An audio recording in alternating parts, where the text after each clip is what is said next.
Muy pero muy buenos días, bienvenidos a La Brújula. Hoy, lunes 19 de agosto, son las 12 horas, 1 minuto, aquí en el Palomar. Estamos por Radio La Luna, AM 1140, y una temperatura ambiente que nos deja helados, 7 grados a las 12 del mediodía. Realmente, bueno, tenemos el consuelo de que cuando nos vayamos de aquí del programa, la temperatura se va a acercar un poquito más a los 9 grados, pero igual va a ser bajísima, porque esa es la máxima del día de hoy. Prepárese, porque tenemos una tarde-noche con fríos, como para abrigarse muchísimo. Bueno, estamos aquí con nuestros amigos a los cuales les damos la bienvenida, y vamos a empezar, vamos a empezar por el compañero de siempre, que es Daniel de Abrantes. Buen día, Daniel. ¿Qué tal? Buenos días a todos nuestros oyentes. Linda mañana. Bueno, y también vamos a darle la bienvenida a quien ya fue invitado de este programa y con el cual vamos a hablar sobre don José de San Martín, el profesor de historia Jorge Cultri. ¿Qué tal? Buenos días. Sí, una mañana bastante fresquita.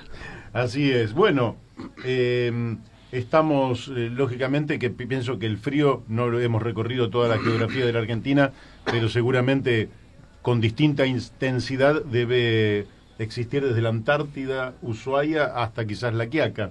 Lo cierto es que acá, en el Palomar, Morón, provincia de Buenos Aires, el fresquete es intenso, y quien les habla tiene el firme deseo de que vaya levantando la temperatura los próximos días porque le gusta el calor. A mí, hay mucha gente que no le gusta el calor, pero a mí sí, así que espero, el día igual está precioso. Estamos saliendo también por Radio Fénix, 92.1 MHz, Corrientes Capital. Un saludo para Mónica Colunga, que es quien hace posible que gente en Corrientes y Resistencia Chaco pueda escuchar este programa. Y también estamos saliendo por Radio La Paquita, FM 88.9, eso que me gusta tanto, que es Uspallata.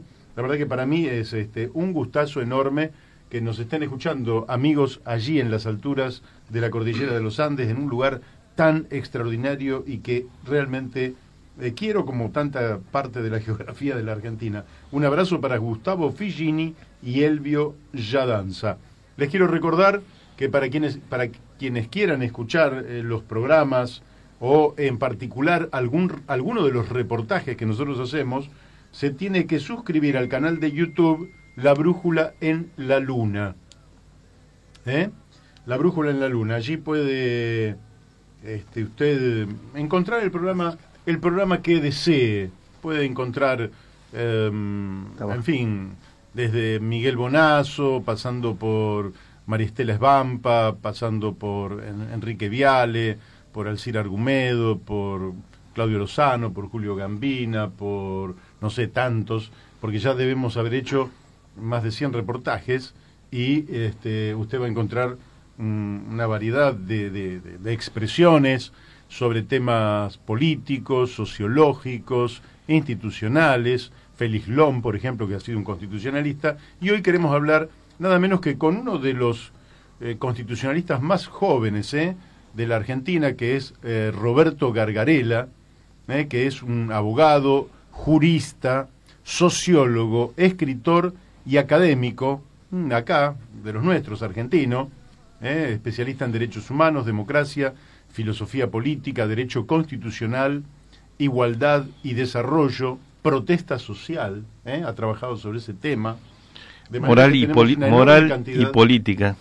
Moral y política, es decir, estamos en presencia de uno de los realmente académicos más importantes. Si no nos podemos comunicar, Beto, voy a intentar que salgamos por...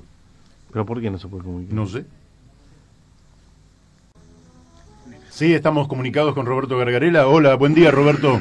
¿Qué tal? Buen día. Gracias por llamar. No, muchísimas gracias a vos por atendernos. Estoy acompañado por dos amigos, Daniel de Abrantes y el profesor de historia Jorge Cultri.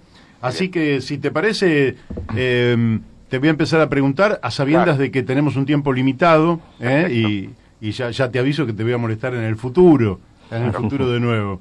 Pero desearía, dado que tenemos el tiempo limitado, empezar, si te parece, de lo particular a lo general, si vos querés de lo coyuntural específicamente. Te quería preguntar a vos tu opinión sobre la ley de primarias abiertas, simultáneas y obligatorias y este efecto que ha tenido de ponernos en una situación donde tenemos un presidente en función que virtualmente quedó vaciado de poder y un presidente electo, aparentemente, porque eso se tiene que confirmar el 27 de octubre, que efectivamente no tiene ningún elemento del poder formal y constitucional. ¿Qué pensás de esta situación y cómo debería resolverse? Bueno, gracias. Yo creo que es un nuevo ejemplo de una reforma institucional pensada para coyunturas muy específicas y problemas, diría, muy particulares, casi diría individuales o de grupos muy específicos. A ver, yo creo que está bien y forma parte de lo interesante que podría aportar el constitucionalismo o el derecho, ayudarnos a, digamos, llevar adelante reformas teniendo en cuenta el contexto, digamos. O sea, sería una tontería no hacer reformas, inclusive constitucionales, dando cuenta de dónde vivimos, de los problemas y necesidades locales. Ahora, eso que como ideal es perfecto, tiene una distorsión tremenda en Argentina, que es, en vez de pensar, digamos así, en los males de época, por ejemplo, cómo evitar el autoritarismo en el largo plazo, cómo evitar lo que sabemos que va a tender a ocurrir, que es que quien está en el poder quiere abusar del poder, etcétera, o cómo hacemos para evitar las recurrentes crisis económicas que hemos tenido en Argentina.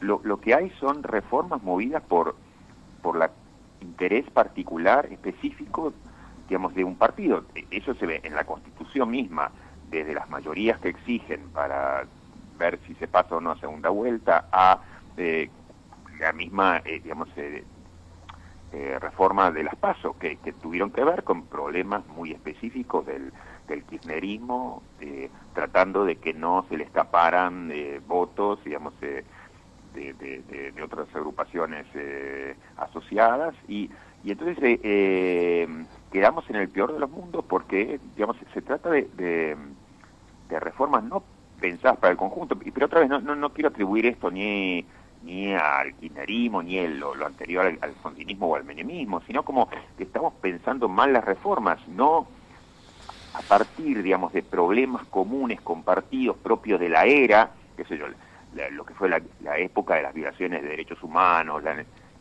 digamos, la recurrente inestabilidad política que generaba la venida de dictadura, sino problemas, digamos, muy propios de una facción partidaria o de un líder político en particular. Entonces, digamos, como cuando, por ejemplo, se hace una reforma para buscar la reelección. Entonces, me parece que es esto, una nueva muestra, y entonces, bajo una idea que uno puede compartir, bueno, busquemos modos más importantes de democracia, de participación ciudadana, digamos, de democracia interna a los partidos, etcétera. Bueno, digamos, los males que hoy vemos tienen que ver con que se hicieron las cosas para cubrir las necesidades específicas de una facción política en un momento determinado. Te quiero preguntar por un tema que la Constitución tiene prevista una forma de gobierno y un reparto del poder, pero no tiene previsto la irrupción de poderes fácticos, digamos, que muchas veces sobrepasan lo que podríamos decir es la voluntad popular. Esto lo estuvimos viendo el domingo 11 de agosto, que ya a la noche empezó a dispararse el dólar. Lo vimos durante el día lunes 12 de agosto, donde aparentemente el presidente le habría dicho al presidente del Banco Central que lo deje ir hasta donde tiene que llegar, y se generó todo realmente un verdadero caos. ¿No sentís que el poder económico es como que no tiene límites en este orden constitucional? Sí, sin duda que deberían, digamos, y podría imaginarse algunas medidas institucionales para frenar el peso de la economía sobre la política, aún asumiendo que, digamos, la Constitución o cualquier norma es incapaz de, digamos, de resolver problemas que, digamos, que nos exceden. Digamos, como decía Guillermo O'Donnell, bueno, ningún artículo de la Constitución nueva va a poder frenar un golpe de Estado. pero sí que uno podría imaginar reformas institucionales que alivien o contengan, digamos, de eso se trata las constituciones, como de diques que establecen puertas que uno levanta o cierra de acuerdo a ciertos conflictos o ausencia de conflictos. Pero permíteme decir una cosa, que es, yo creo que junto a reducir el peso de los actores económicos, lo que una constitución debería hacer, y eso sí yo creo que es posible hacerlo, a lo mejor no se necesita ni siquiera una reforma constitucional, pero una reforma constitucional no vendría mal en eso, es, digamos, hacer posible formas de lo que yo llamaría de democracia inclusiva, de deliberación inclusiva, como las que se han dado en distintos países del mundo en años recientes y que muestran que frente a la crisis gravísima y levantable que tienen nuestros sistemas representativos en el mundo, sistemas representativos que fueron pensados también, digamos, para problemas que eran propios del siglo XVIII, siglo XIX, digamos, que tenían que ver con la asunción de una sociedad, por un lado pequeña, por otro lado dividida en pocos grupos, por otro lado dividida en pocos grupos homogéneos internamente. Bueno, las sociedades actuales, plurales, diversas, heterogéneas, etcétera, digamos, son infinitamente distintas y seguimos teniendo el mismo traje institucional que teníamos en el siglo XVIII, al menos en lo que es la organización del poder. Entonces, para mí la absoluta prioridad es cómo perforar el sistema institucional para darle cabida, darle oxígeno, darle intervención a la ciudadanía, y eso, lo interesante, yo creo que es la única buena noticia que tenemos institucionalmente en los últimos 20 años, al menos desde 1990, digamos, en el mundo, que es formas de deliberación inclusiva, formas de asambleas en donde quienes controlan la asamblea son ciudadanos del común, elegidos en algunos casos, como en Australia, como en Irlanda, como en Canadá, por azar. Esto es asambleas fundamentalmente ciudadanas reunidas para problemas específicos, como se hicieron en Canadá para reformar el sistema electoral, o como se hicieron en Australia para ver si se seguía con un sistema monárquico republicano, o como se hicieron en Irlanda para pensar sobre el tema del matrimonio igualitario o el aborto. Entonces, yo es la única esperanza institucional que veo dentro de una catástrofe en términos de organización institucional que en Argentina se radicaliza, pero que tiene que ver con un problema que se da en todo el mundo. Claro. Yo te quiero hacer, no me quiero perder esta oportunidad de conversar con vos para hacerte una pregunta respecto del Congreso Nacional, el Poder Legislativo, porque la percepción que yo tengo es que se trata de una suerte de paquidermo, ¿no? Doble, porque aparte tenés de la Cámara de Diputados el Senado, que realmente le cuesta muchísimo operar en la realidad. ¿No te parece? Pero absolutamente, pero eso va de la mano de lo que decía antes. Tenemos instituciones que fueron pensadas para otras sociedades. Las sociedades de hoy han desbordado por todos lados al Parlamento. Eso es un traje chico que ha estallado en 1000 pedazos, pero no solamente porque uno puede decir, digamos, yo creo que esa sería la lectura equivocada, de concentrarse exclusivamente en algo que es cierto, pero que es muy menor frente al problema gigante. Decir, bueno, los representantes son corruptos, los representantes son autointeresados, todo eso puede ser, pero mucho más grave es que la institución quedó chica, como un traje chico, digamos, a un cuerpo que lo ha desbordado por todos lados, y entonces es estructuralmente incapaz, y será en el futuro estructuralmente incapaz, tanto la estructura de los partidos políticos como la organización del Congreso, para representar la diversidad de voces, la diversidad de demandas, de necesidades que hay socialmente. Es imposible hoy, digamos, esa estructura funcionando en sociedades como las que tenemos. Yo creo que ya eran viejas y equivocadas en el siglo XVIII. En todo caso, la sociedad ha cambiado tanto que lo que era problemático en el siglo XVIII es imposible en el siglo XXI, y no es de extrañar que veamos en todo Occidente crisis radicales de representación que han llevado a esta forma, digamos, de que la gente sale de las calles con completo desconocimiento y dándole la espalda al Parlamento. No creen en absoluto. En Argentina llegamos directamente a la situación de venganza hacia las instituciones, porque hay esa certeza de que trabajan en contra de uno, o desconociendo los intereses de las mayorías y en contra, digamos, de las mayorías exclusivamente en función de sus propios intereses. Eso es como un sentido común que genera ese sentimiento vindicativo, digamos, socialmente.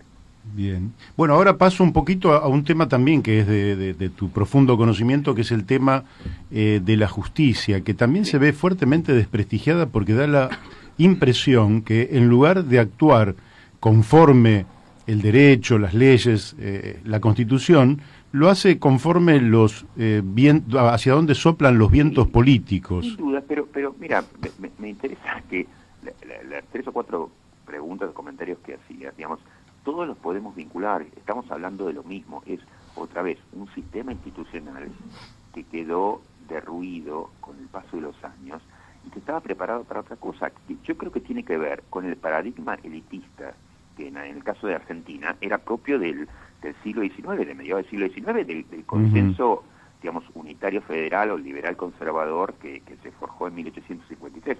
Desde ese entonces tenemos la misma estructura institucional. Hemos cambiado la lista de derechos, pero mantenemos la misma estructura institucional, lo que yo he llamado en algún libro como que se ha mantenido la sala de máquinas de la Constitución cerrada, digamos, no hemos ingresado ahí. Entonces, otra vez, los problemas de la justicia lo podemos atribuir a los Ollarvide, a los jueces corruptos, que los hay, pero tiene que ver con un problema de fondo estructural que no es distinto al problema que señalábamos sobre el Congreso, y es un sistema institucional que en este caso tiene que ver con una justicia que se pensó hacer justicia dependía en el siglo XVIII y XIX de seres más o menos iluminados como los científicos del derecho, alejados de la sociedad, capaces de descubrir qué es el derecho, qué derechos tienen las personas, porque las mayorías eran incapaces de verlo por sus propios ojos, porque eran guiados por pasiones o por autointerés. Entonces, respondía a eso la justicia. Eso hizo que la justicia se diseñara de un modo aislado, separado. O sea, la primera virtud que se asignaba a la justicia, desde Madison para abajo, era el del aislamiento de la ciudadanía, que estuviera lo más separado posible. Entonces, cuando hoy alguien se sorprende y dice, pero es una justicia que digamos, que está negociando sus propios intereses, no hay nada de que sorprenderse, se diseñó para eso, se diseñó para la separación. Entonces, hoy tenemos los efectos perversos, o los efectos más patéticos, digamos, de esa separación. Pero eso es un problema que estaba desde el minuto 1, ese era el objetivo buscado, no una patología. Claro. Roberto, mi nombre es Daniel de Abrantes. Te quería hacer una pregunta en la línea de lo que estás analizando, un tema que nosotros en algún momento conversamos aquí. Nosotros vemos que el sistema, uno de los mecanismos para consolidar esto que vos estás diciendo, es la elevación económica al 1%, digamos, de la sociedad más pudiente de la Argentina, de toda la clase dirigente, esté donde esté, sindicalistas, jueces,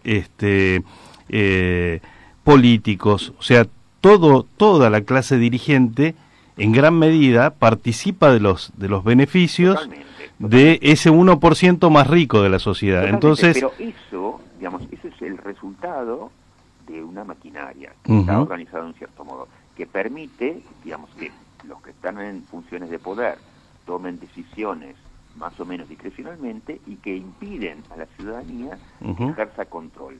Sobre los representantes, digamos, todo está diseñado para que perdamos la capacidad de control al día siguiente que fueron electos. Claro. Eso tiene que ver con una concepción de la democracia muy limitada. Democracia, contra lo que decía en su momento Cristina Kirchner o Néstor Kirchner, no es, digamos, lo que ocurre cada 4 años cuando celebramos elecciones, sino que es fundamentalmente lo que pasa en el medio.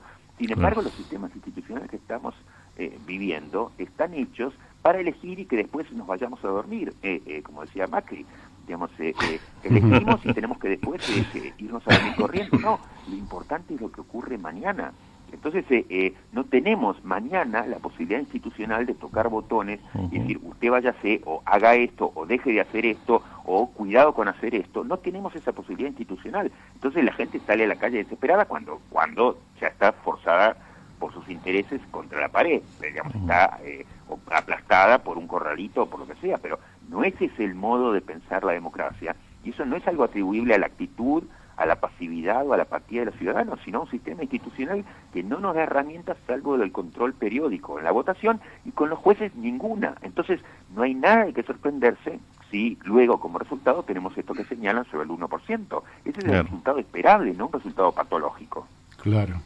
Es como un resultado creado institucionalmente, no un resultado, digamos, de una deformación, digamos, de un sistema que ha funcionado mal. No, es un sistema que ha funcionado bien en esos términos. Claro, muy claro.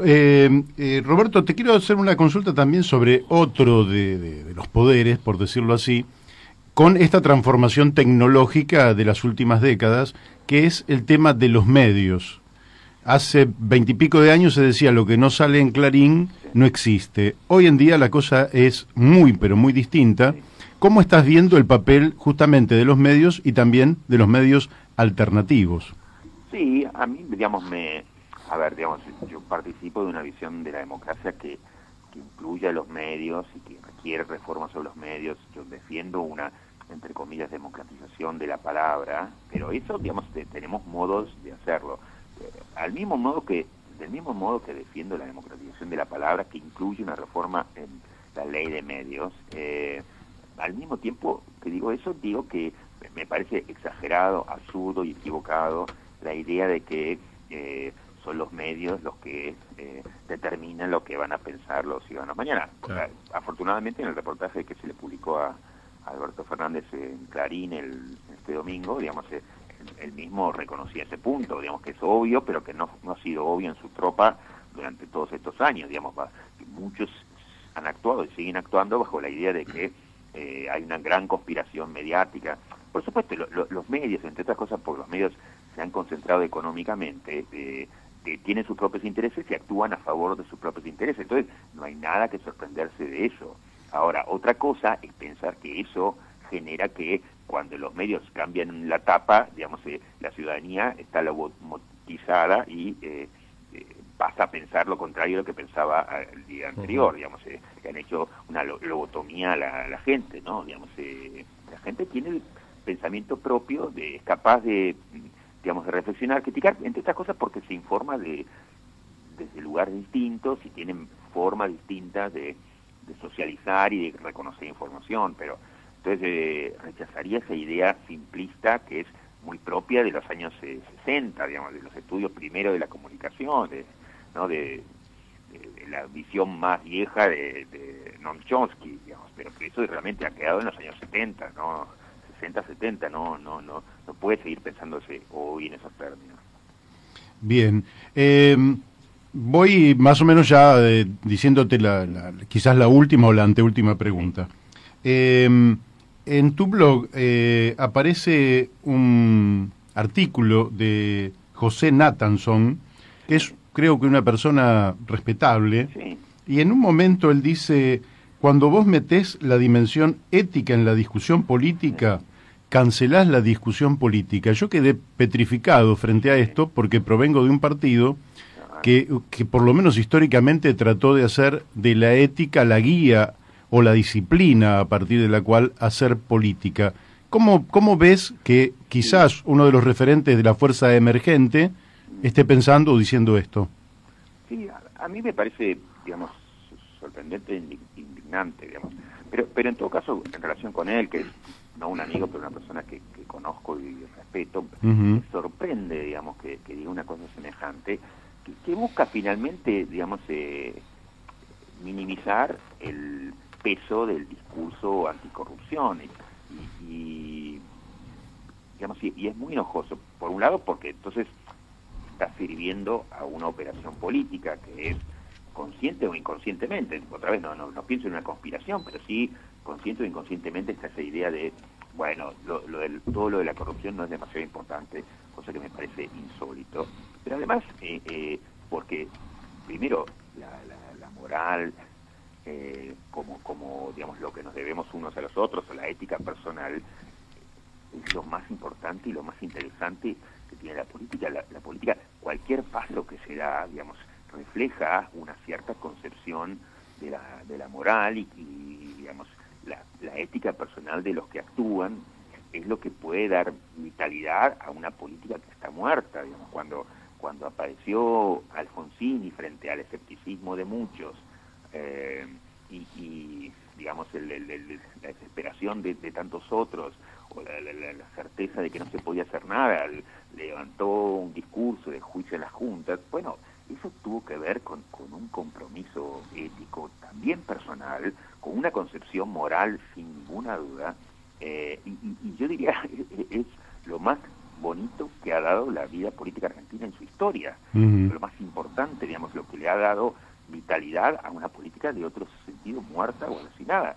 Entonces, querer negar eso es, por un lado, descriptivamente una burrada, porque eso está permanentemente presente, o sea, es personas que son, como en el caso de Alfonsín, que tienen una vibración ética, o personas cínicas, digamos, que son gente que rechaza hacerse cargo de este tipo de cuestiones, pero eso es algo que está permanentemente presente y debe estar, y ojalá esté cada vez más presente, digamos, políticos que tengan esa fibra ética que la tengan activada, ¿no? Es lo más importante. Entonces, eso descriptivamente es un hecho que digamos, todos tienen todos muestran un cierto modelo, digamos, ético, más atractivo o completamente inatractivo, pero todos lo tienen. Entonces, descriptivamente eso existe, y normativamente es de lo más deseable e interesante que puede ofrecer la política.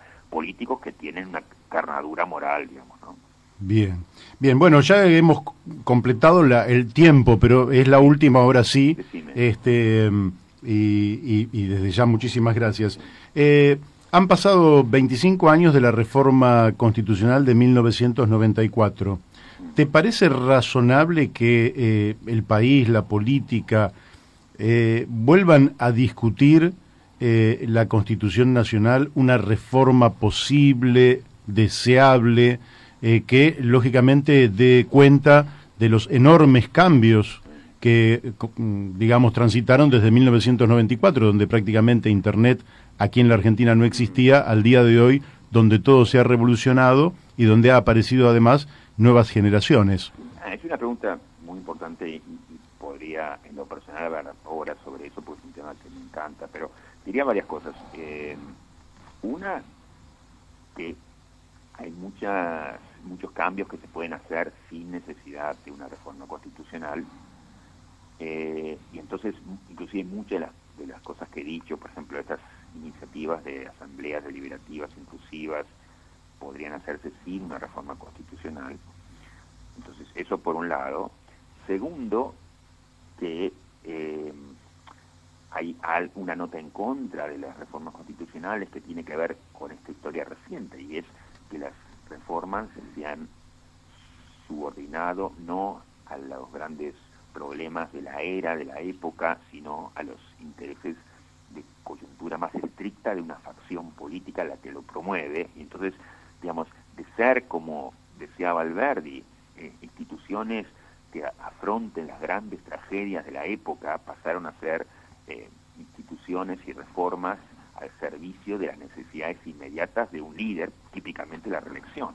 Entonces, esa idea de someter la reforma a la coyuntura y el interés personal de alguien, digamos, hace que uno deba resistir muchos intentos de reforma. Por ejemplo, lo que fue la reforma a lo que se llamó la democratización de la justicia, fue un gran ejemplo, digamos, reciente de eso.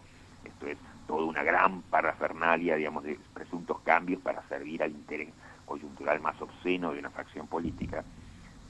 Pero dicho todo esto, digamos, yo soy un defensor de la reforma constitucional en el sentido de que si tuviéramos, digamos, alguna mediana garantía, digamos, de acuerdos básicos, sí necesitaríamos, sería importante, digamos, promover una renovación de las instituciones, sobre todo, volviendo al punto que había señalado antes, que desde el siglo XIX tenemos cerrada la sala de máquinas de la Constitución, y entonces una organización del poder que sigue respondiendo al paradigma elitista de hostilidad democrática propia de esa época. Entonces eso debería ser erradicado y podría ser erradicado, pero bueno, requeriría de un ejercicio, de unos acuerdos que no veo que hoy tengamos, ¿no?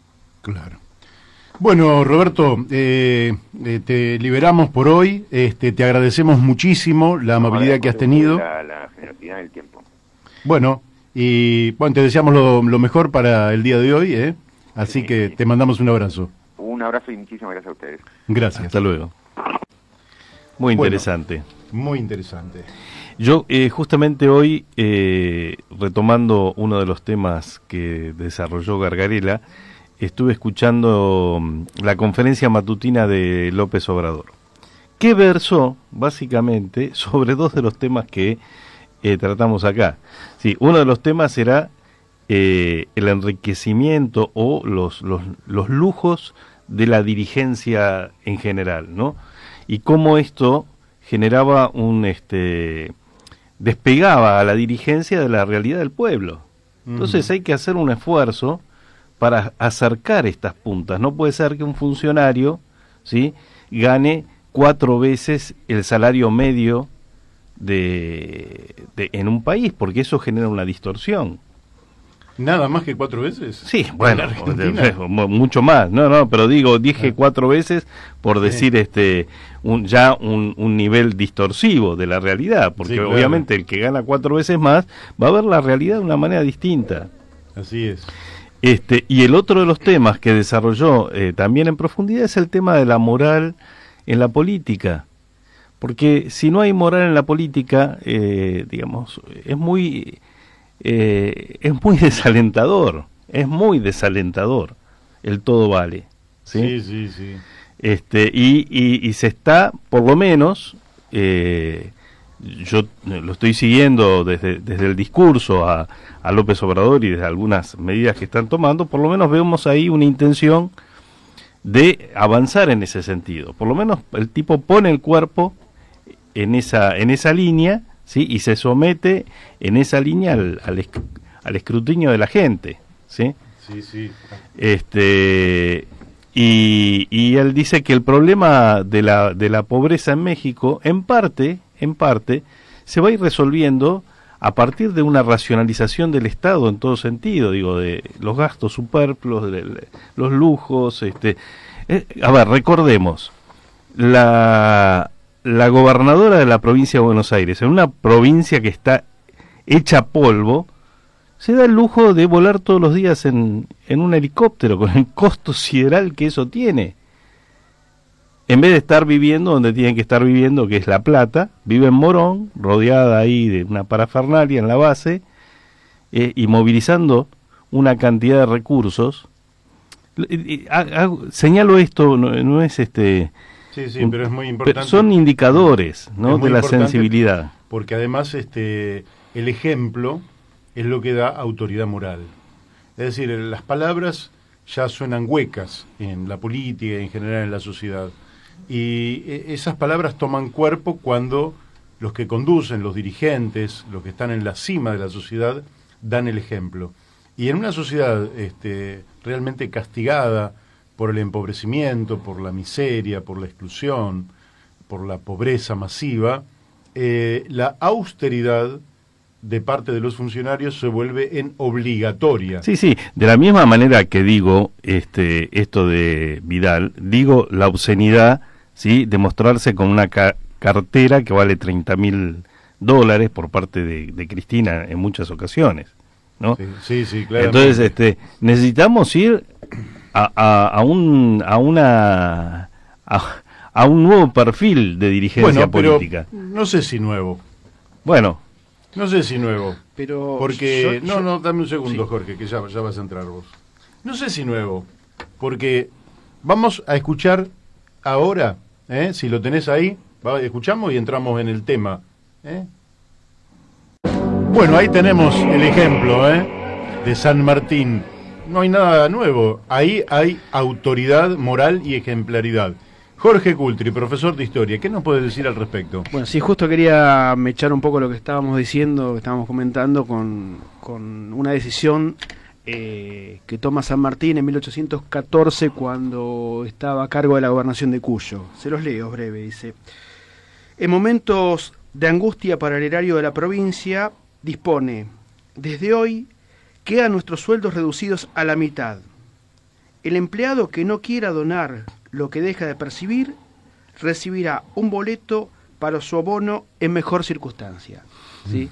O sea, esto del sacrificio planteado, o sea, desde el superior jerárquico militar hacia los subordinados, pero salvaguardando de alguna manera los intereses de esos subordinados, porque dice, bueno, si en estos momentos no se le puede pagar, con un bono a futuro se les devolverá ese sueldo, ¿no? Pero la idea de San Martín, ¿no? de tratar cada vez de ponerle más esfuerzo, más empuje a esa idea que tenía de liberar a estos pueblos de América del Sur. Bueno, y además eso es cierto, creo que él baja el sueldo de él, lo baja todavía un poco más que el del resto de la administración pública. Sí, y siempre recordando que renunció a todo tipo de pensiones, de contribuciones que los distintos gobiernos a los que sirvió, hablamos del caso de nuestro país, pero también de Chile y de Perú, donde combatió. Hay una anécdota muy linda de San Martín en Perú, que cuando termina de hacer la campaña lo reciben con un juego de cubiertos, de platos de plata como para homenajearlo, y San Martín dice no, esto no lo quiero, traten de esto volcarlo al erario, al gasto que demande la política del nuevo gobierno. Entonces esto creo que lo pinta de cuerpo entero lo que realmente era San Martín, ¿no? Y lo que eran esos revolucionarios, ¿no? Belgrano mismo donando sí. Para la construcción de las escuelas, que ellos, y muriendo en la pobreza, ¿no? Ellos anteponían ante todo los ideales de llevar adelante un gobierno que fuera, digamos, creo que distinto de los gobiernos europeos, ¿no? Porque cuando uno empieza a analizar las monarquías europeas, con esos palacios, con ese lujo, ese confort que vivían los reyes, yo creo que ellos tienen en mente esa imagen, y creo que realmente lo que quieren hacer para estos pueblos nuevos de la América son gobiernos totalmente distintos, con otra preocupación, con otro enfoque, con otra realidad, con otra igualdad. Y yo, esto es un poco una apreciación muy personal. Creo que Argentina tiene el orgullo de decir que ha dado los dos revolucionarios más grandes de América. Uno nacido en Yapeyú en el siglo XIX y otro nacido en Rosario en el siglo XX. Para mí creo que son dos figuras realmente inigualables, no hay otra palabra. O sea, la generosidad, la falta de ambición, ¿no? Porque uno cuando ve, digamos, San Martín llevando adelante toda esa impronta para liberar a Chile, liberar a Perú, y después volver a Buenos Aires y retirarse al exilio. Y cuando uno ve las fechas, que esto realmente es importante analizar, San Martín regresa de España en 1812, vuelve a Europa en 1824, es decir, en 12 años hace el desarrollo militar en nuestro país, esto es, armado el regimiento de granaderos, la batalla de San Lorenzo, que va a ser la única batalla que libran en el sur argentino, cruza Chile, libera Chile, va en barco hasta Perú y libera Perú. Todo esto lo hace en tan solo 12 años. Cuando de pronto acá vemos gobernadores que están 20 y pico de años en el poder y sus provincias son cada vez más pobres, o lo mismo para intendentes, ¿no? Que están perpetuándose en el poder desde, qué sé yo, no sé si desde el retorno de la democracia, pero casi. Y digo, este tipo en 12 años hizo todo eso, ¿sí? Realmente es digno. Libró la primera batalla ofensiva. La primera batalla ofensiva de la independencia de América Latina es Chacabuco. Sí. Porque ya no es una batalla defensiva, es una batalla de ofensiva. Es decir, que ya pasamos al ataque y nada menos que cruzando la cordillera, que es, ¿no? Realmente una... yo tuve la suerte de recorrer el camino que hizo San Martín, y digo, uno realmente hoy en día, con todos los medios de transporte que existen, resulta fatigoso. Me imagino lo que habrá sido eso a lomo de mula, ¿no? Y un tema que queda un poco opacado ante las grandes hazañas de San Martín es la calidad de su gobierno en Cuyo, ¿no? Sí. Que para algunos es uno de los ejemplos quizás de mejor gobierno que tuvo la Argentina en su historia, ¿no? Sí, yo fui a Mendoza justamente para ver este tema, y ahí me encontré con una conferencia sobre el gobierno de San Martín en Cuyo de Julio Raffo.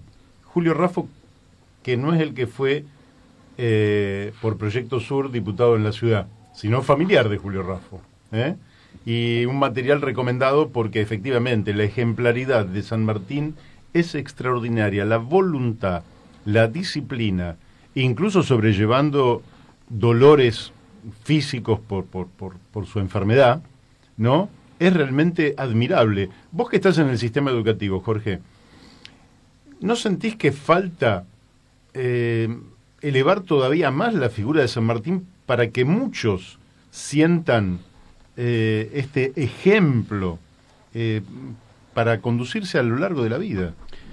Sí, yo creo que lo que ha habido con San Martín es una apropiación de su figura por parte de las Fuerzas Armadas, con lo cual un poco la imagen de San Martín queda un poco desdibujada. O sea, se exalta el San Martín militar, pero no el San Martín, por ejemplo, preocupado por la educación, que eso lo lleva a abrir una escuela cuando estuvo a cargo de la gobernación de Cuyo.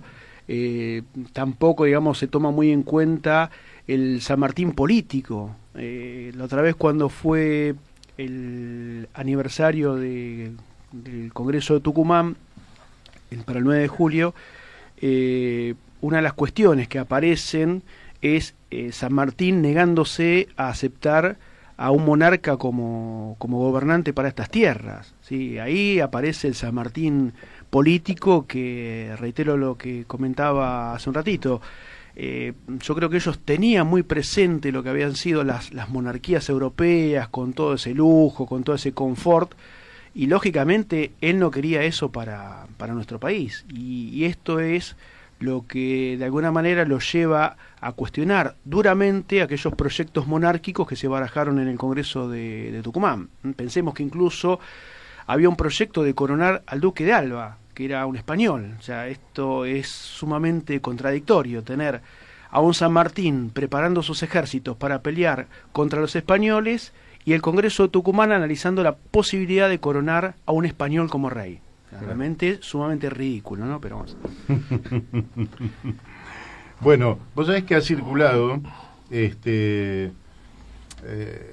un videíto donde en una escuela, no sé si lo llegaron a ver, en una escuela entra un granadero y están los chicos, adolescentes, 14, 15, 16, 17 años, charlando, y cuando entra con su caballo, bueno, se ríen.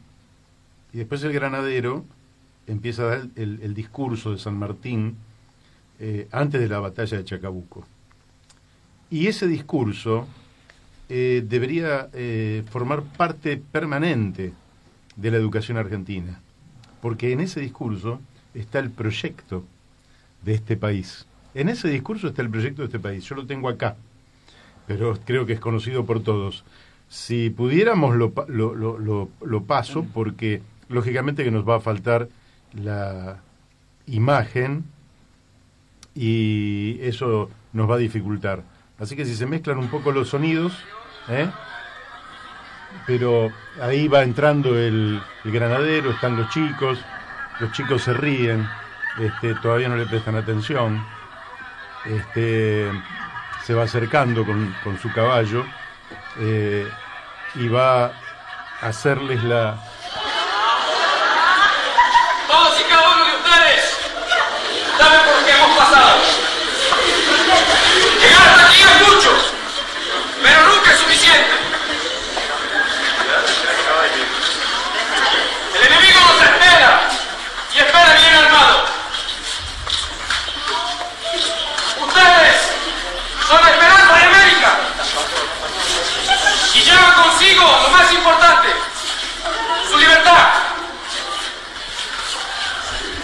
300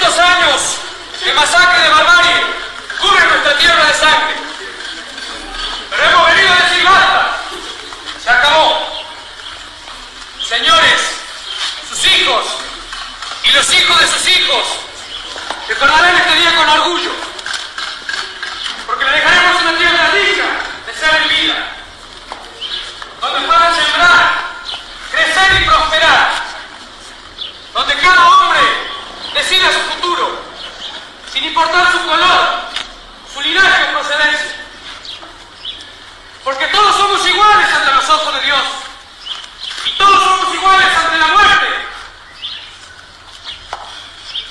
porque cada hijo de mujer merece ser libre y merece para siempre. ¡Seamos libres! ¡Que la demás no importa nada! ¡Viva la patria! ¡Viva la patria! Bueno, tremendo, ¿eh? Mirá, dice una tierra digna de ser vivida. Eso es un proyecto. Sí. Donde puedan sembrar, crecer y prosperar, libres de toda cadena, donde cada hombre pueda decidir su destino sin importar su color, su linaje, su procedencia, porque todos somos iguales ante el Supremo, así como somos iguales ante la muerte, porque cualquier hijo de mujer merece ser libre de una vez y para siempre. Sí, no, realmente la idea de San Martín de establecer derechos para todas las personas sin importar la condición es algo que va a ser, lo va a llevar a la práctica ahí en la región de Cuyo, cuando tuvo la responsabilidad de ejercer el gobierno, que van a ser unos 2 años aproximadamente, desde 1814 a 1816. Después, bueno, se va a abocar a la preparación del ejército para cruzar hacia Chile. Y otra cosa que me parece a mí que es importante tener presente cuando se habla de San Martín es esto de no ambicionar los cargos, los títulos, las funciones políticas. Pensemos que a San Martín le ofrecieron diferentes cargos y nunca aceptó ninguno. Y cuando se encuentra en nuestro país con esas luchas internas entre directoriales y no directoriales, ahí él lógicamente no toma partido por ninguno, y cuando ve que la situación se va complejizando cada vez más, decide, bueno, marchar al exilio. Yo no sé si es un exilio forzado o voluntario, hay una discusión. Algunos dicen que bueno, es un exilio voluntario. Yo creo que fue forzado por las circunstancias de ese momento. No creo que haya estado en su voluntad alejarse definitivamente de la patria.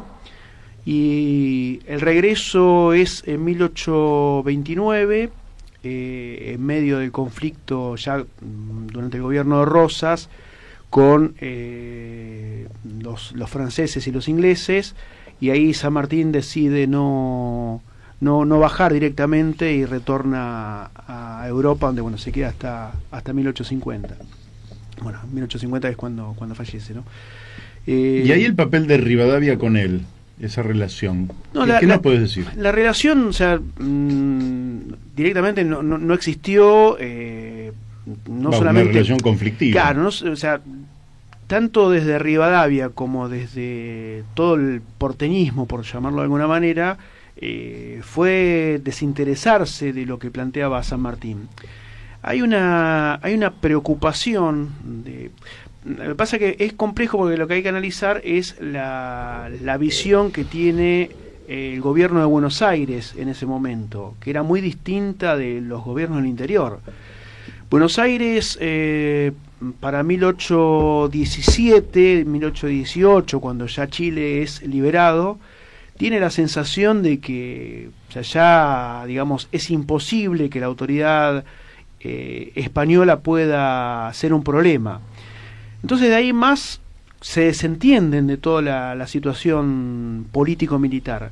Y San Martín, en cambio, cree que sigue siendo un problema, porque después de la derrota de Napoleón y el retorno de los Borbones al poder en España, esto lógicamente que representaba un problema. Incluso para 1820 estaba la posibilidad de que España organice una fuerza militar muy importante, muy significativa para recuperar los territorios americanos.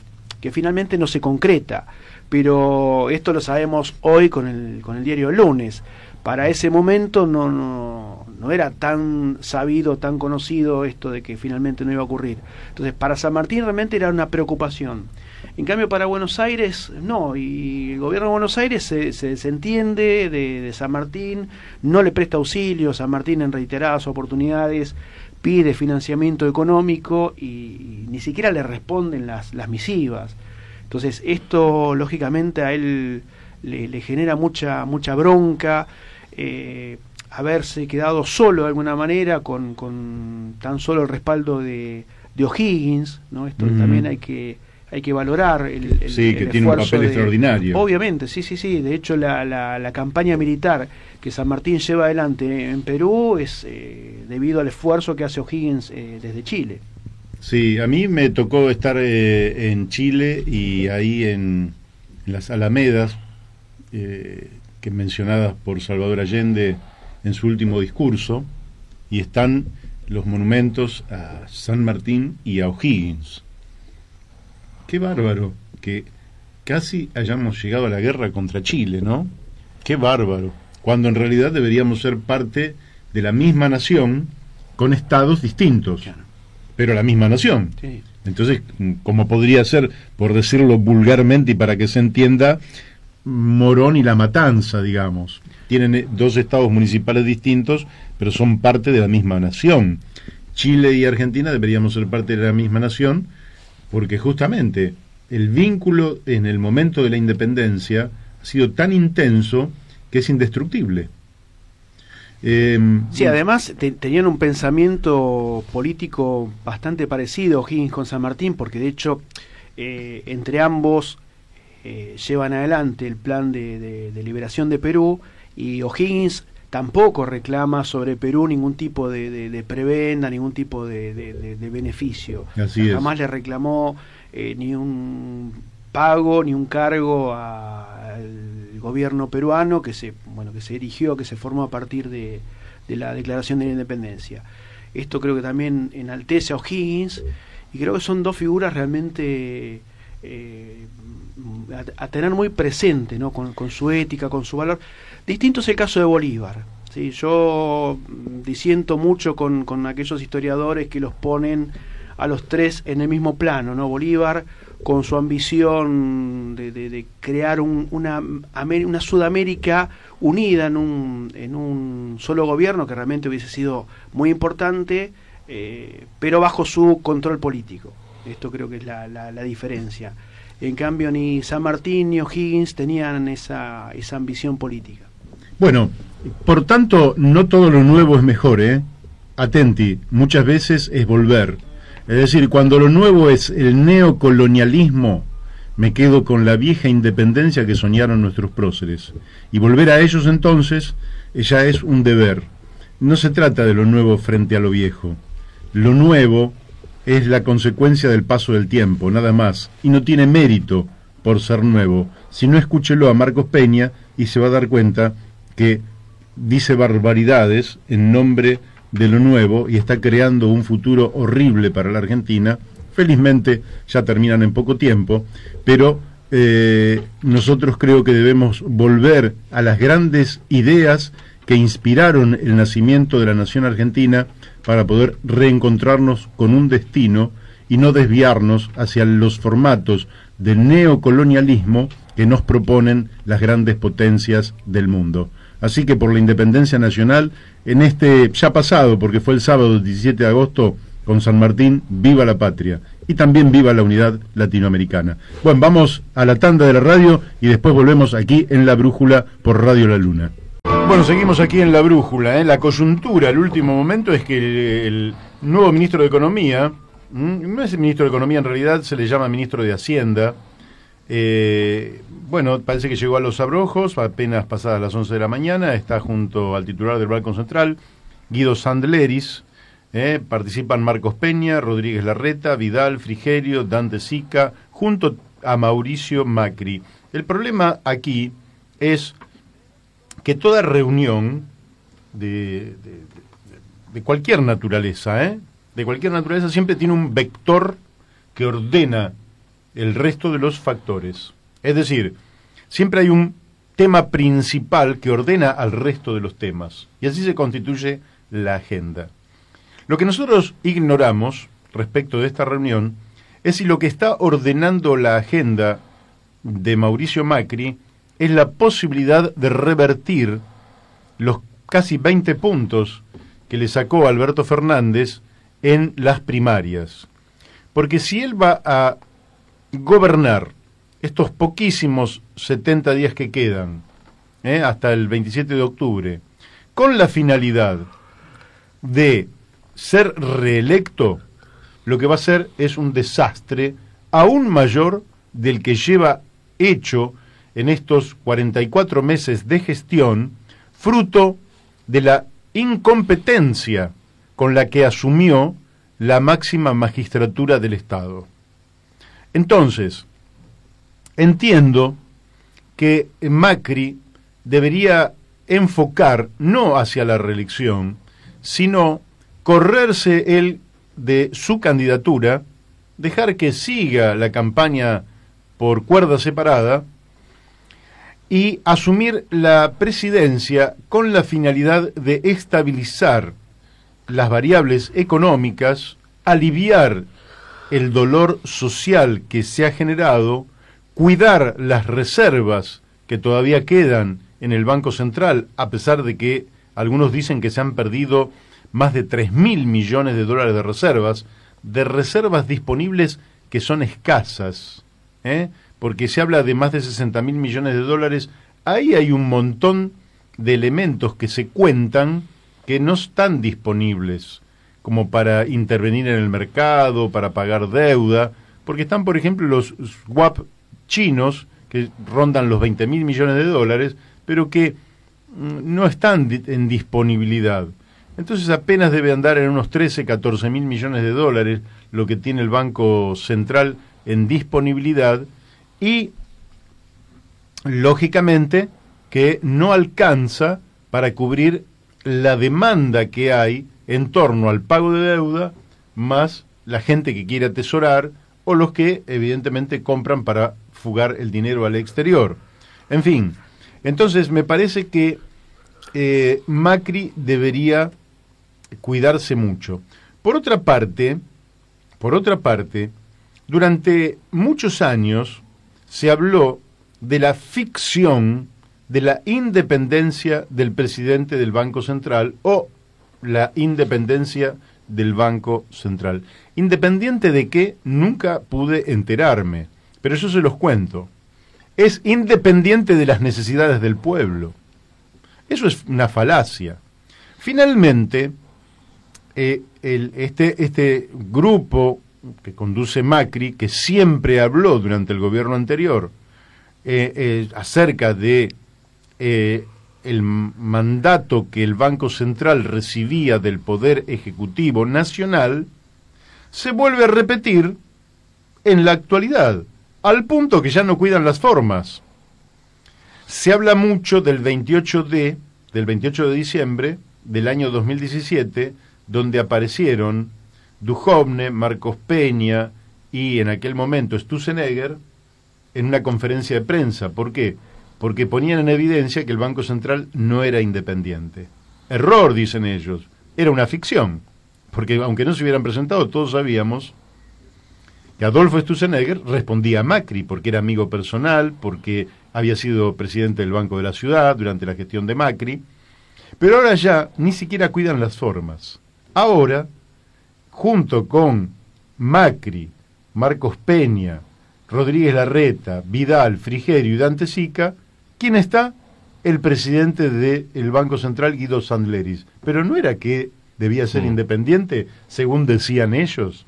Evidentemente, estamos en una etapa institucional muy compleja, por lo que hablábamos con Roberto Gargarella. Hay un presidente que virtualmente ya ganó la elección, que es Alberto Fernández. Distinto es si quedaba en una zona gris, donde, bueno, había alguna incertidumbre acerca de quién va a ganar en octubre.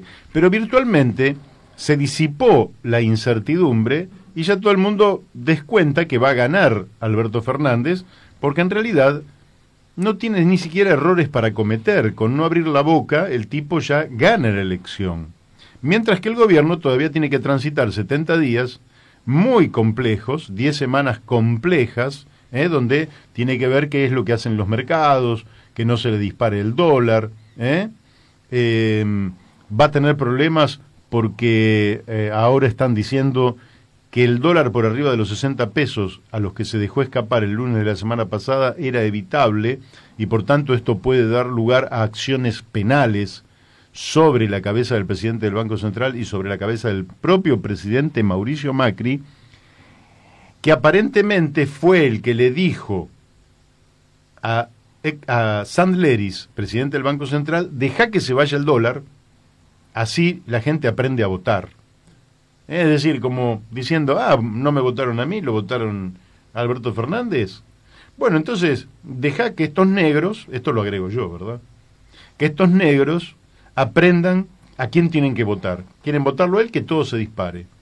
Ocurrió que el tiro le salió por la culata, porque calcula todo mal, y entonces el tiro le salió por la culata y se le volvió en contra, con lo cual tuvo que recular, y a esa bravuconada, que es la cara más sincera de Macri desde mi punto de vista, 2 días después tuvo que salir la cara menos sincera de Macri a pedir disculpas. ¿Por qué? Porque ese tiro le salía por la culata y se le volvía todo en contra.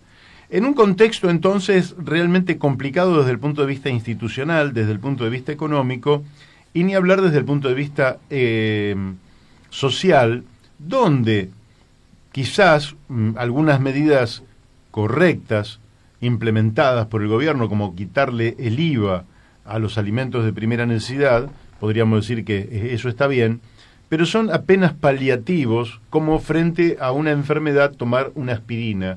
Por ahí durante unos minutos te alivia, pero evidentemente tenés que ir al foco de la enfermedad para poder resolverlo. El problema es que este gobierno ya no tiene capacidad política para ir al fondo, y entonces vamos a tener 10 semanas cargadas de incertidumbre. Recién el 28 de octubre, pasadas las elecciones, si fuera cierto que se ratifican los números del 11 de agosto, y ya con un nuevo gobierno, podríamos decir, bueno, ahora sí las cosas se pueden empezar a encaminar, y entonces las variables puedan empezar a manejarse de otra manera, y podamos empezar a encontrar una solución a esta situación transitoria que estamos viviendo, pero lógicamente con la mirada puesta en solucionar los problemas de fondo, que no son solo los de coyuntura, son los problemas de fondo que tiene nuestra Argentina, que merecen todo un capítulo que no lo vamos a decir hoy. Ahora estamos planteando la situación en la que estamos, una situación compleja, el gobierno reunido, al mismo tiempo preocupación en las automotrices, porque hay una especie de confrontación entre Alberto Fernández y Bolsonaro. Yo creo que Bolsonaro se mete en la política interna de nuestro país de manera absolutamente imprudente. El apoyo que le dio a Mauricio Macri antes de la elección a Mauricio Macri no le sirvió, porque nosotros no queremos que el presidente de Brasil conduzca los destinos de la Argentina. Debió haber sido infinitamente más prudente. Anunció que iba a haber una huida prácticamente de argentinos a Brasil, como si estuvieran corriendo de una dictadura, cuando lo único que se hizo fue ganar una elección.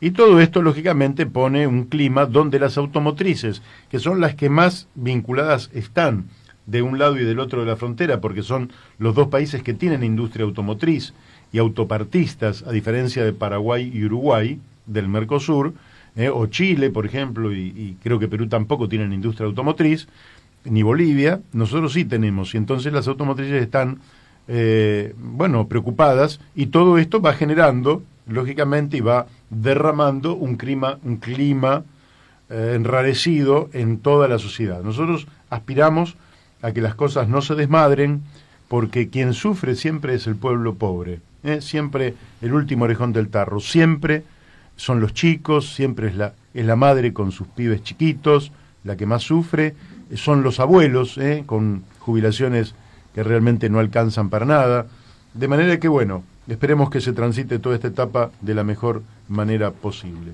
Bueno, vamos a seguir un poquito más con San Martín. Acá vamos a aprovechar la presencia del profesor Jorge Cultri para que nos hable un poquito más. Bueno, como algunos saben, yo soy sanmartiniano de nacimiento, pero nací un 17 de agosto de manera totalmente involuntaria. Nadie vaya a creer que yo lo elegí ese día. Yo nací ese día y me enteré unos años después que había nacido un 17 de agosto de 1956.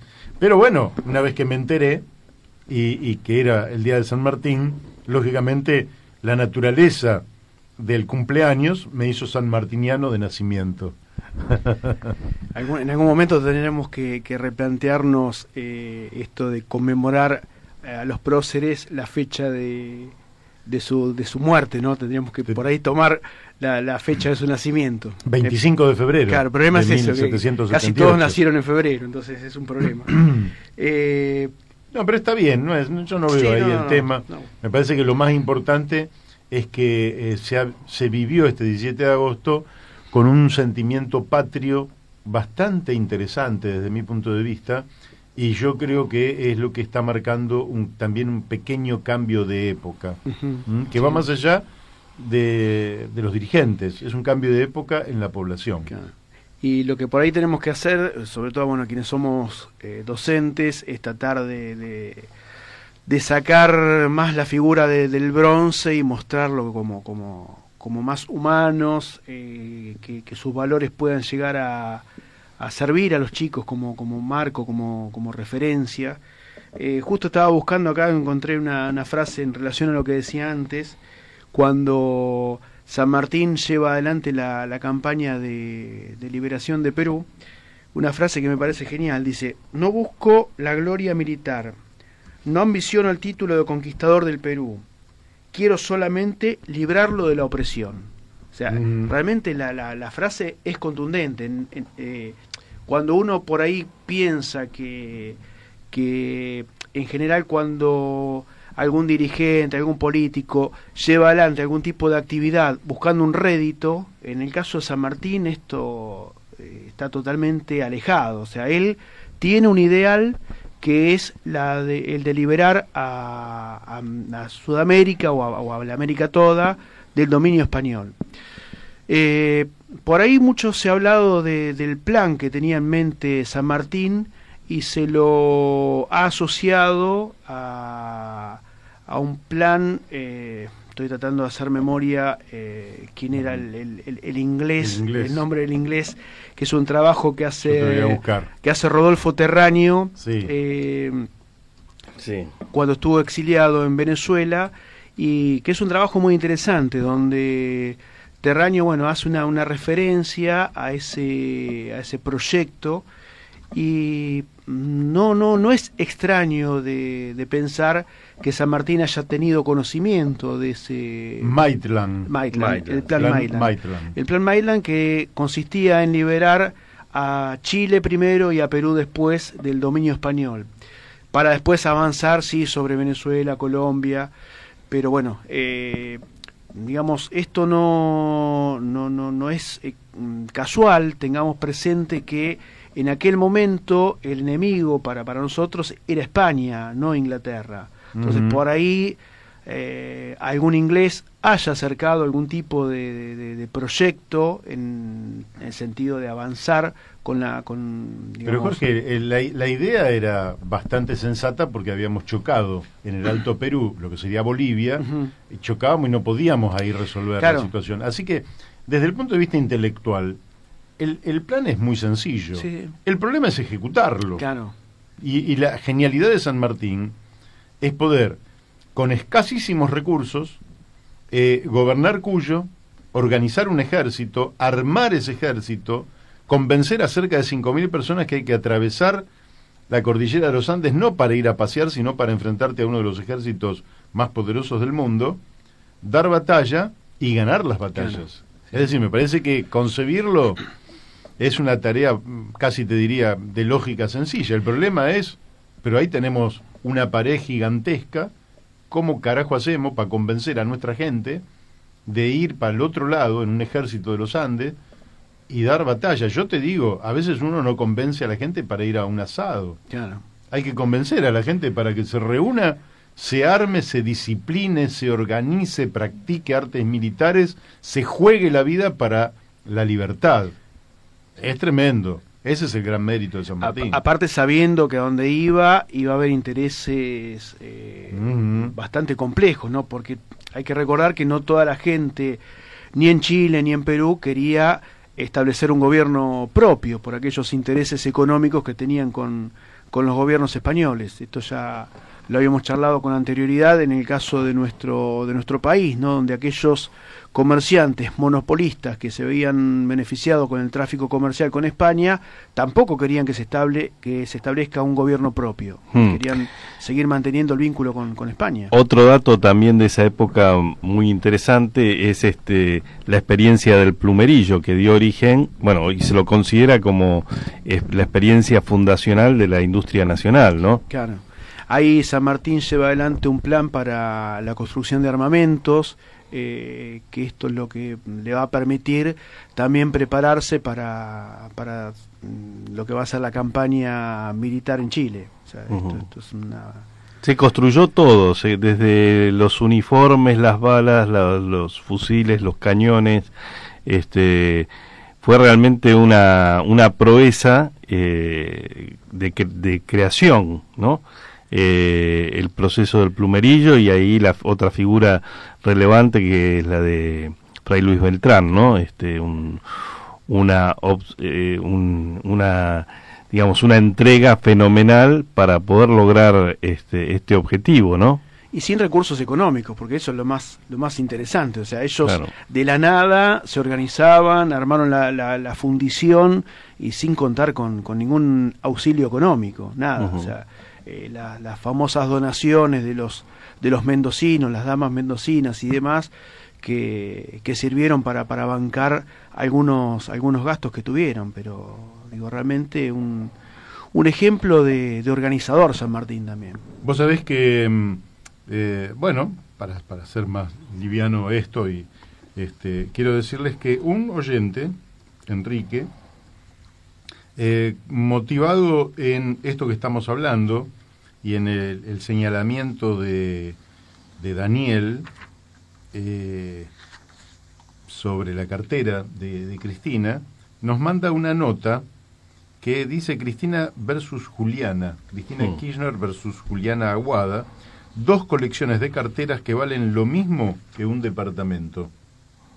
Bueno, qué buen momento para, siguiendo el ejemplo de San Martín y de las damas mendocinas, puedan ser donados para que el erario público, en un marco de austeridad, pueda destinarlo a liberar de la pobreza a millones de compatriotas. Para ayudar a la gente que tiene los préstamos UBA, por ejemplo. Por ejemplo. Y que, bueno, vamos a ver si nos están por llamar, porque queríamos hablar. ¿Podemos introducir un tema, Beto, y veremos a ver si nos comunicamos con nuestro amigo? Alexis, ¿estás allí? Sí, ¿cómo estás, Mario? Buen día. Buen día. Discúlpame que a veces no pronuncio con exactitud porque me tengo que familiarizar con tu apellido, que no es de los más sencillos, te voy a decir.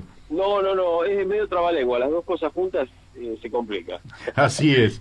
Bueno, escúchame, te queríamos consultar por este tema de los créditos UBA, su congelamiento, si la gente que tiene el crédito puede estar tranquila. Hemos escuchado que hay reclamos. ¿Nos podés aclarar cuál es la situación? Bueno, Mario, la situación, para el que no la tiene, no la conoce en profundidad, los créditos UBA, repasando un poco, sí, es un sistema de créditos que actualizan el capital y la deuda en general a través de un índice que es el índice de precios que se vuelca al valor del UBA. Entonces, ¿qué significa esto?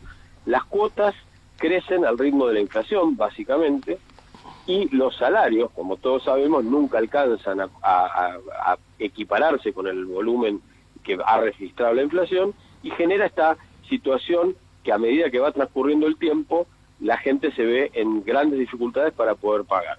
Por el otro lado, el capital adeudado se paga en uvas, pero ¿qué sucede? Como el uva va creciendo permanentemente, se encuentra que personas que han tomado 1 millón de pesos hoy deben 2, a pesar de haber ido pagando a lo largo de un año y pico. Entonces, esta problemática está generando un gran problema. Son 170.000 familias de hipotecados, pero hay mucha gente más que tiene préstamos personales y préstamos prendarios para comprar automóviles, que también están sujetos a esta indexación feroz de estos créditos, que la gente los tomó porque el propio gobierno decía que iba a lograr rápidamente una inflación de 1 dígito, que había una total tranquilidad de que esto iba a suceder, y lo que sucedió fue todo lo contrario, fue una multiplicación de la inflación inicial, que había sido 24%, bueno, hoy estamos en torno a un 50 y pico por ciento, y se proyecta para fin de año por arriba del 50, ¿no? Obviamente. Sí. Entonces, el gobierno, en este contexto de empezar a tirar algunos beneficios a distintos sectores, hizo un anuncio. Dijo que de acá a fin de año iba a congelar las cuotas para los créditos hipotecarios UVA de un determinado grupo de personas específico, que no es la totalidad de los créditos que existen. ¿Y esto qué sucede? Hoy la gente no puede pagar, mucha gente tiene dificultades para pagar la cuota, entonces durante 3 meses va a tener este problema, pero al cabo de 3 meses, en enero, después de todo el proceso eleccionario, la cuota se va a ajustar por todo lo que no se ajustó en este tiempo, no es que desaparece el UVA. Claro. Y siguen insistiendo con este mecanismo. Entonces, los tomadores de créditos UVA lo que están planteando es directamente la modificación de todo el sistema para que el problema se resuelva de ahora y para siempre, y no que sea un paliativo que tampoco parece ser muy atractivo para los afectados, ¿no? Así es, quiere decir que lógicamente da la impresión de ser como un manotazo de ahogado donde el presidente Mauricio Macri, bueno, aliviaría el peso de la cuota por lo que le falta de gobierno, pero toda la indexación vendría de un saque en enero, con lo cual puede ser cierto que haya familias que después de pagar la cuota, aunque sus ingresos no son malos, pero después de pagar la cuota casi entran en la zona de pobreza. Absolutamente, porque mira, muchos de estos créditos fueron otorgados en función de la relación de dependencia y tienen el débito automático de la cuota cuando la gente cobra el salario. Pero lo que ha pasado es que no solo la cuota se ajusta por inflación y los sueldos no se han ajustado por inflación, los otros gastos, la plata que le queda a la gente después de haber pagado la cuota, han subido en algunos casos, temas específicos y imposibles de eludir en la economía familiar, por arriba de la inflación. Los medicamentos, el transporte, alimentos y bebidas registran crecimiento superior al de la inflación. Entonces, ¿qué sucede? La gente está quedando imposibilitada de consumir y de pagar una serie de cosas, empiezan a deber impuestos, empiezan a deber tarifas. Realmente la problemática es mucho más compleja que cuando se mira solamente el cumplimiento del pago de la cuota. Entonces están volcando a mucha gente a una vida muy miserable, y además otra cosa que se habla poco, de golpe está en cabeza de un miembro de la familia el débito automático de la cuota porque cobra un sueldo y todavía lo mantiene. Pero la correlación cuota-ingreso quizás se armó sumando a otros familiares, inclusive algunos que son autónomos, cuya demanda de trabajo ha caído muchísimo. Entonces, hoy la realidad económica de ese grupo familiar que tomó un crédito y que sumó ingresos es otra. Claro. Entonces, esta problemática no está contemplada en ningún tipo de planteo de los que se hacen para resolver el problema. Y creo que ahí es donde radica el problema, más serio. No se está trabajando con la seriedad suficiente este tema que afecta a tanta gente. Vos que estás vinculado al tema y a muchos de los tomadores de créditos UVA, ¿qué salida están proponiendo para poder, digamos, cuando se retome, cuando se salga de este, digamos, de este perdón transitorio sobre los aumentos y ya seguramente tengamos otro gobierno, qué planteo están pensando? En primer lugar, o sea, lo que se pide son dos cosas elementales: la eliminación del sistema UVA de ahora y para siempre, no solo para los actuales préstamos otorgados, sino para que nadie más pueda caer en esta trampa, por algún sistema que logre equilibrar, y en este sentido está todavía abierto, porque el colectivo no ha querido hacer una propuesta cerrada, dado que hay que ver cuál es la voluntad política y hasta dónde quiere llegar quien asuma. Pero básicamente lo que proponen es que los créditos sean pagables, que respeten los equilibrios iniciales, que no solamente tienen que ver con la relación cuota-ingreso, sino que también compense de alguna manera que la economía argentina ha caído en una situación, se ha agravado toda la situación, y que el ajuste o la modificación o la reconversión del producto crediticio otorgado contemple todas esas cosas, y que de ahí en adelante la fotografía de la relación cuota-ingreso, de la manera de actualización, de las tasas de interés, permitan la sustentabilidad del proceso a lo largo del tiempo para que sea pagable. Pues la gente quiere pagar, quiere retener su vivienda, pero no quiere convalidar la usura, tampoco quiere que sea simplemente una ecuación simple que no contemple la realidad de lo que nos ha tocado. Estamos viviendo una crisis económica muy severa en lo que tiene que ver con los ingresos de la gente que ha tomado los créditos, y entonces la propuesta es eliminación del UVA con un recálculo que permita la sustentabilidad y que sea pagable para la realidad económica de todas las familias. Bien, muy bien. Ahora, también es cierto, Alexis, que el logro, el gran logro de este gobierno, que es unir la recesión con la inflación, virtualmente invalida cualquier solución, porque evidentemente de esto hay que salir.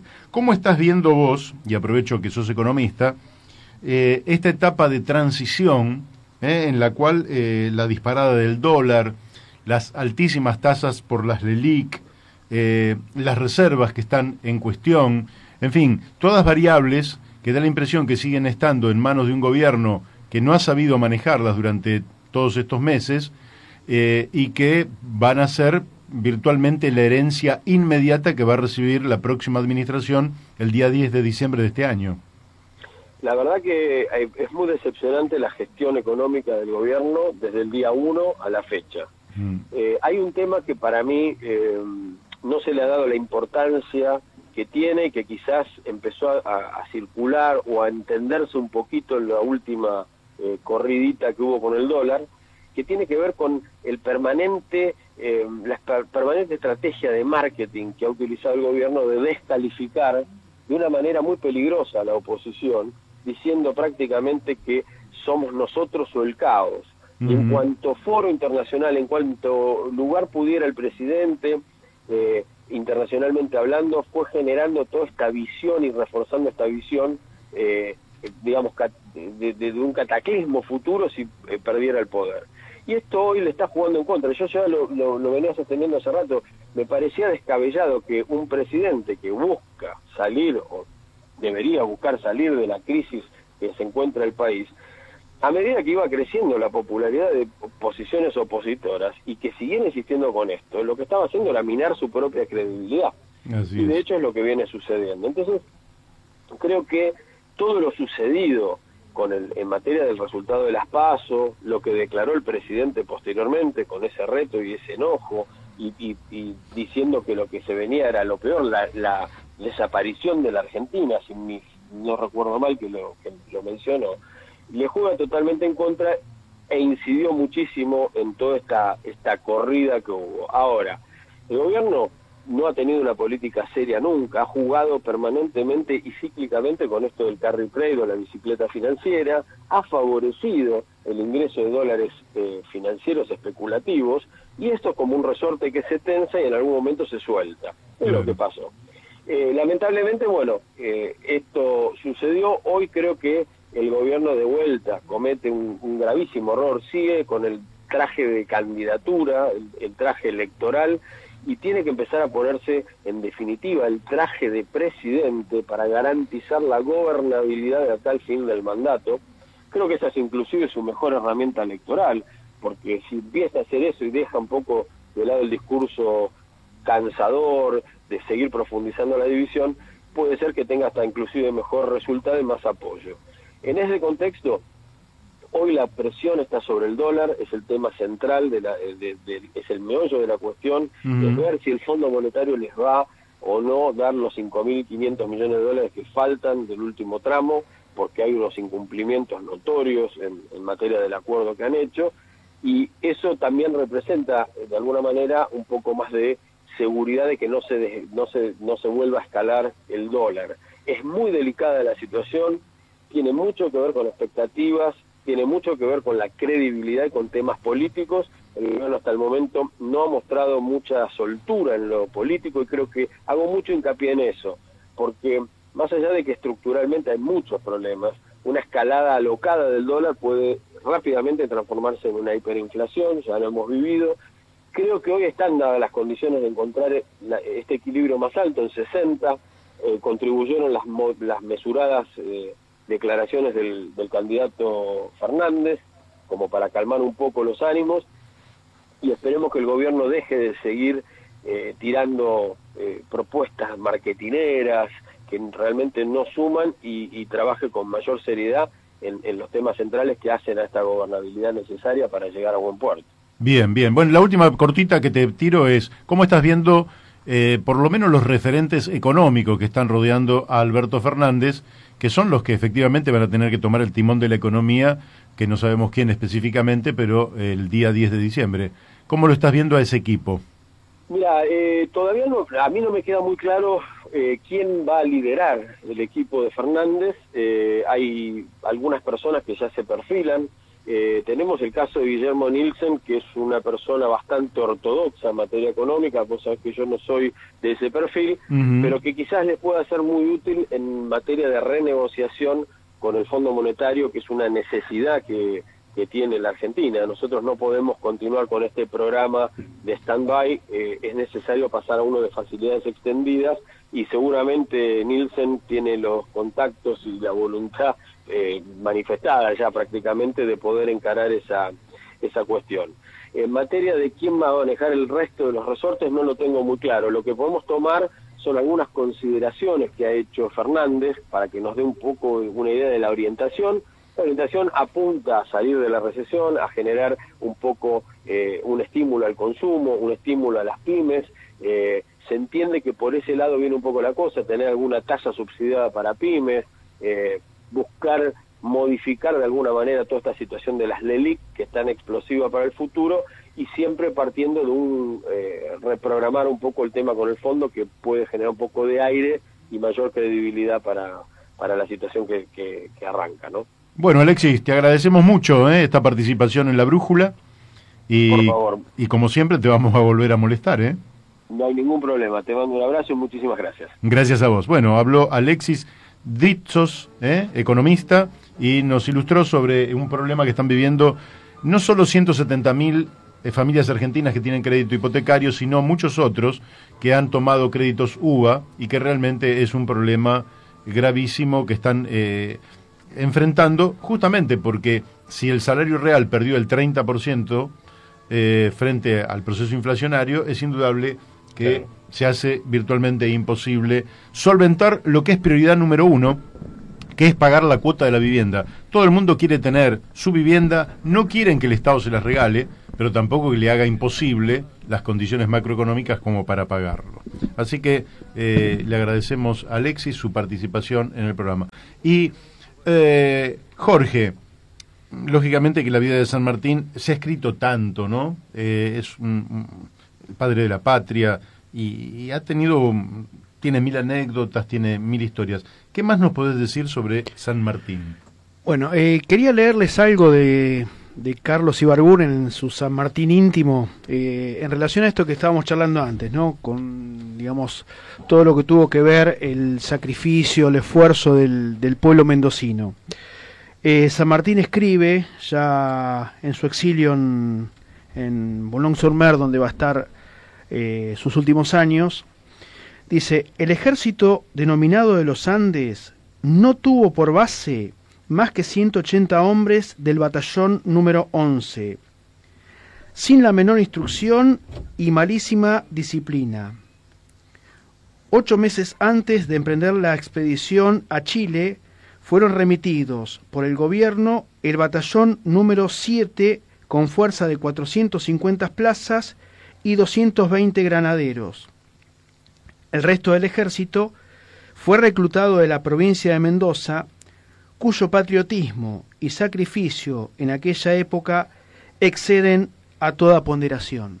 Esto es también destacable de San Martín, ¿no? La gratitud, el reconocimiento que tiene hacia el pueblo mendocino. O sea, él creo que está siempre agradecido por todo ese sacrificio que ellos llevaron adelante, y ya en sus últimos años no deja de reconocer, de estar, digamos, esta gratitud que tienen, porque lógicamente eso fue de alguna manera lo que dio inicio a aquel plan de liberar a la Sudamérica toda. Sí. Sin lugar a dudas, ahí se generó una química muy especial entre San Martín y el pueblo mendocino, que permitió esa epopeya, ¿no? Porque, como vos bien decís, en 2 años no solo se construyó de la nada el ejército y todos los pertrechos que se necesitaban para la campaña, sino que además San Martín gobernó, claro, como dijimos en su momento, y es recordado aún hoy en Mendoza su gobierno por hechos trascendentes. Y de alguna manera yo creo que esta gestión de San Martín fue lo que posibilitó que se encadenaran los hechos y posibilitó el apoyo del pueblo en el grado tan alto como el que se vio en Mendoza.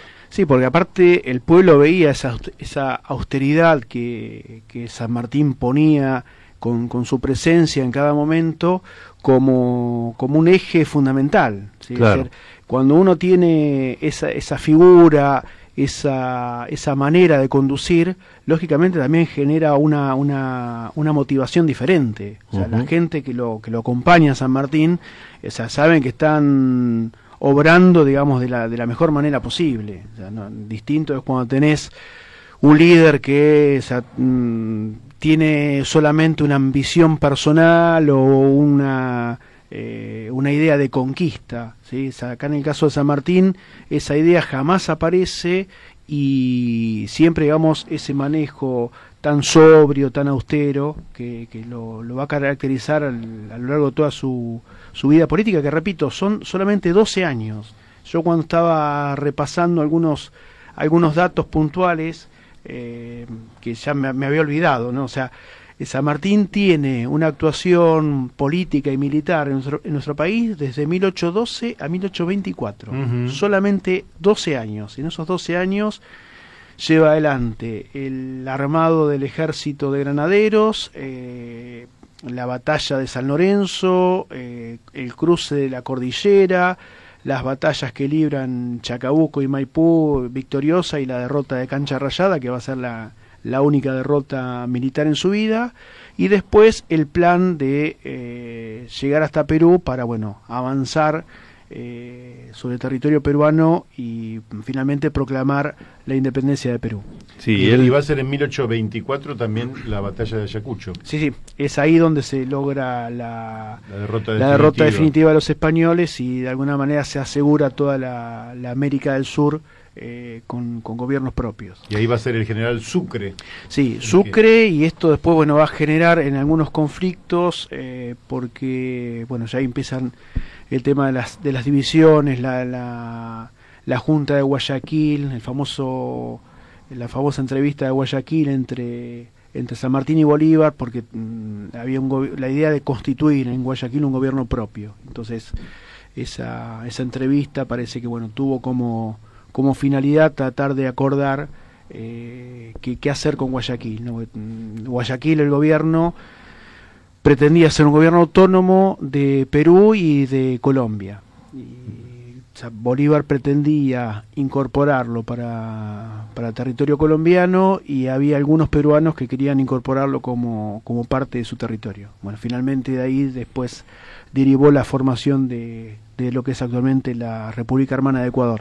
Bien, bueno, aparte alguien podrá preguntar, pero ustedes le han dedicado, y lógicamente que a todo el mundo que nos escucha le gusta y le interesa, recordar a San Martín, porque el sábado fue 17 de agosto, se cumplió un nuevo aniversario de su muerte, de su paso a la inmortalidad, y bueno, y hay un perfil ético, moral, de voluntad, de disciplina, de vigor, que tiene que ver con el espíritu de San Martín. Pero hay otra faceta que a nosotros nos interesa mucho, que es justamente la que venimos señalando como gobernador. Esto es muy importante porque nadie ha luchado más por la libertad en este país que, en fin, que nuestros próceres, ¿no? Uh-huh. Donde arriesgaron su vida, la pusieron en juego por la libertad. Quiere decir que no hay liberal que pueda alcanzar la altura de estos hombres. Sin embargo, nunca perdieron de vista que el rol del Estado es ineludible cuando hay misiones históricas que tiene que realizar la sociedad. En aquel tiempo, la independencia. No es el mercado el que podía realizar la independencia, eso es un absurdo. El mercado es un ámbito, digamos, en el cual se vende y se compra. Después merece un desarrollo mayor, pero es ese ámbito.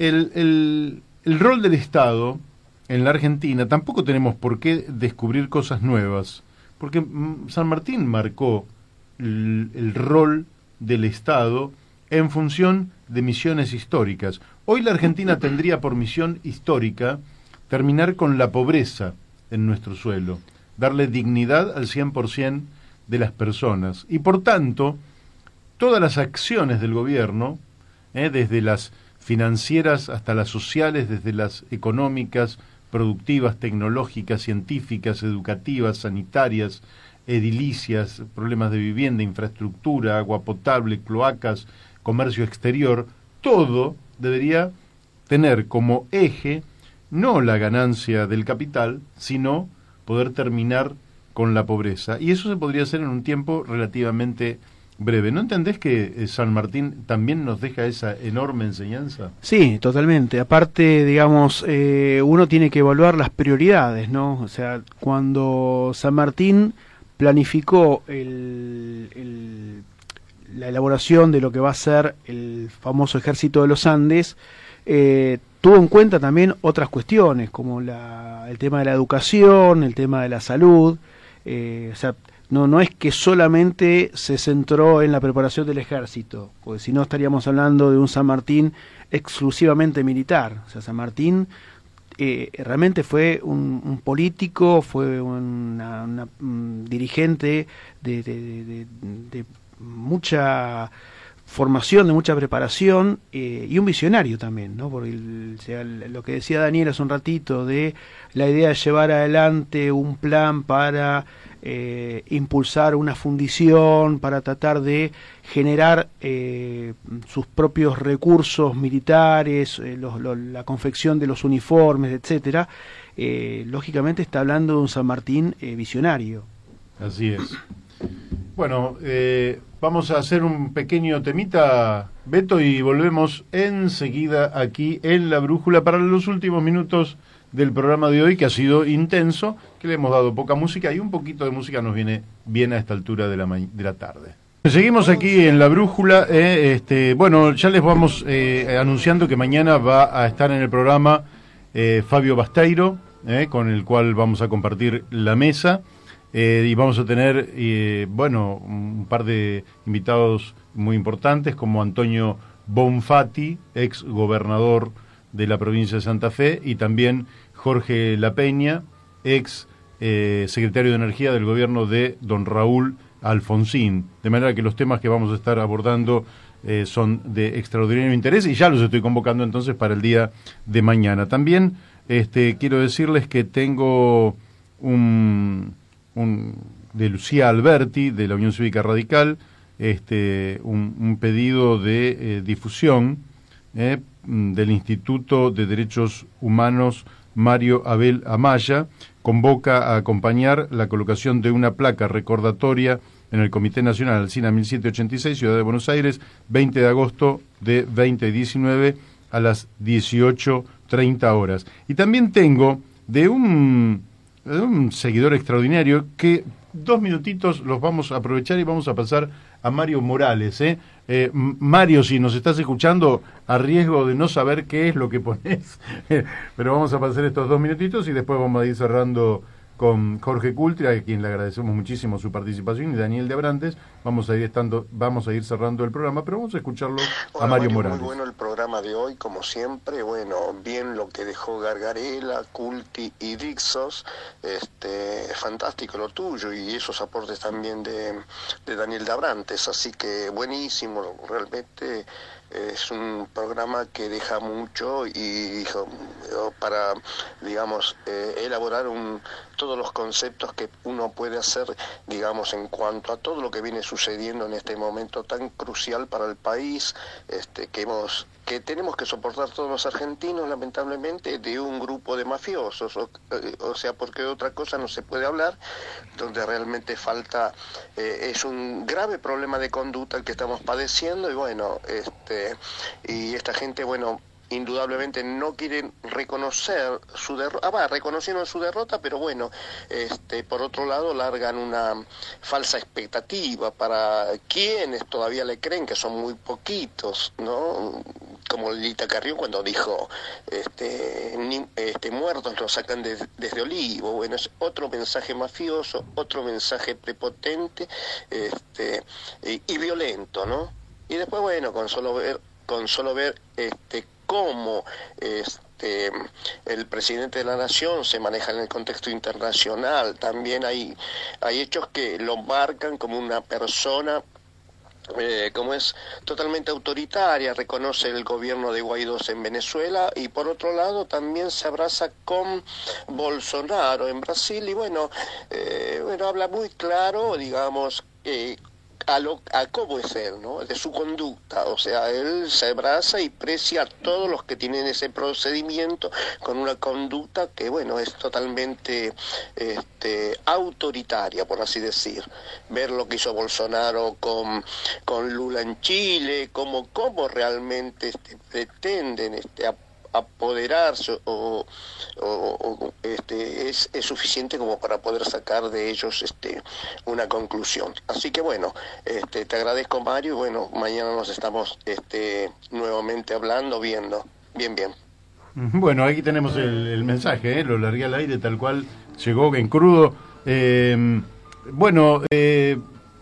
Jorge Cultri, ¿qué más nos puedes decir para cerrar? Tenés cerrar, rescatar el San Martín ético, el San Martín que creo que todos tenemos que tener como referente. No es una figura que tiene que quedar en el bronce, sino que sus ideas las tenemos que poner en práctica día a día.